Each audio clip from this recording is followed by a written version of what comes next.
जिभेवर रेंगाळणारी चव. मी माझ्या घरात आहेत त्या सर्व भाज्या घेतल्या. मोहरी, जिरे, कढीपत्ता ह्याची कुकरमध्ये फोडणी दिली. त्याच्यामध्ये तमालपत्रसुद्धा टाकले. कांदा थोडा परतून घेतला. आता ज्या भाज्या चिरून ठेवल्या त्या सर्व कांद्याबरोबर थोड्या परतून घेतल्या. त्या थोड्याशा मऊ होईपर्यंत मसाला करून घेऊत. 4-5 मिरे, 2 लवंगा, 5-6 लसूण पाकळ्या, आलं, ओला नारळ, हिरव्या मिरच्या आणि धने जिरे पावडर सर्व मिक्सरमध्ये बारीक करून घेतले आणि भाज्यांमध्ये हा मसाला टाकून छान अगदी सुगंध येईपर्यंत परतून घेतला.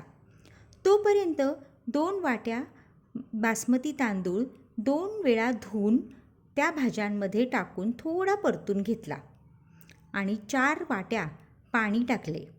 मीठ टाकून कुकरचे झाकण लावले. 3 शिट्ट्या झाल्यावर अतिशय चविष्ट पुलाव तयार झाला. हा पुलाव अतिशय चविष्ट होतो. नक्की करून बघा.